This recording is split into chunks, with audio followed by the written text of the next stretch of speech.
Apa itu plankton? Yuk kita cari tahu. Plankton adalah makhluk baik tumbuhan atau hewan yang hidupnya mengapung, mengambang, atau melayang di dalam air yang kemampuan renangnya sangat terbatas hingga selalu terbawa hanyut oleh arus. Secara fungsional, plankton dapat digolongkan menjadi 4 golongan utama, yakni fitoplankton, zooplankton, bakterioplankton, dan viriyoplankton. Namun kali ini yang akan kita bahas hanya 2 jenis plankton, yaitu fitoplankton dan zooplankton.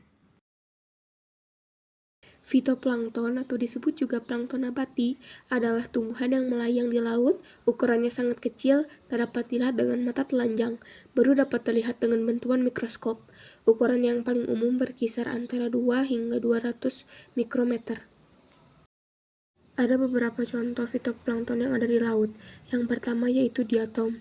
Diatom merupakan fitoplankton yang termasuk dalam kelas Bacillariophyceae. Kelompok ini merupakan fitoplankton yang umum dijumpai di laut, dari tepi pantai hingga ke tengah samudra. Yang kedua yaitu dinoflagellat. Dinoflagellat termasuk ke dalam kelas Dinophyceae. Dinoflagellat memiliki ciri khas kandungan pigmen dalam selnya yang menyebabkan warna umumnya coklat kekuningan. Contoh yang ketiga yaitu Coccolithophore. Coccolithophore termasuk ke dalam kelas Primnidiophyceae yang merupakan grup fitoplankton yang bersifat uniseluler dan mempunyai kemampuan untuk berfotosintesis. Contoh keempat adalah Cyanobacteria. Cyanobacteria termasuk ke dalam kelas Cyanophyceae. Cyanobacteria dapat membentuk sel tunggal, dapat hidup berkoloni, dan ada juga yang mampu membentuk filamen. Kebanyakan hidup di laut, baik sebagai organisme bentik maupun planktonik. Contoh kelima yaitu Trichodesmium, termasuk dalam divisi Cyanobacteria, yang didirikan sebagai organisme yang tidak memiliki inti sel jelas. Lalu ada zooplankton atau disebut juga plankton hewani. Adalah hewan yang hidupnya mengapung, mengambang, atau melayang di laut. Kemampuan renangnya sangat terbatas hingga keberadaannya sangat ditentukan kemana arus membawanya. Ukuran yang paling umum berkisar 0,2 hingga 2 mm, tetapi ada juga yang berukuran besar, misalnya ubur-ubur yang bisa berukuran sampai lebih dari 1 meter.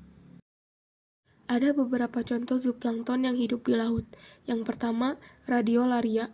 Radiolaria merupakan zooplankton yang tergolong dalam kelas Sarcodina dari filum Protozoa.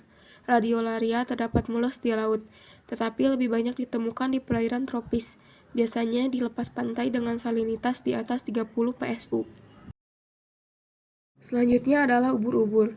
Ubur-ubur adalah plankton yang memiliki beragam jenis, namun yang dianggap sejati adalah dari kelas Kyphozoa. Hidupnya di seluruh laut, dari permukaan hingga laut dalam. Yang ketiga adalah Copepod. Copepod adalah nama umum yang diberikan untuk hewan dari subkelas Copepoda dalam kelas Crustacea. Sebagian besar Copepod plankton hidup sebagai herbivore yang memakan fitoplankton. Yang keempat adalah Ctenophore. Ctenophore adalah istilah umum untuk golongan besar filum Ctenophora. Ctenophore mempunyai penampilan yang bening, transparan, dan tak berpigmen. Yang kelima adalah Chaetognat. Chaetognat termasuk dalam filum Chaetognatha. Chaetognat merupakan hewan pemangsa yang buas dan rakus. Makanannya termasuk zooplankton. Sekian yang bisa saya sampaikan, semoga bermanfaat. Terima kasih. Wassalamualaikum warahmatullahi wabarakatuh.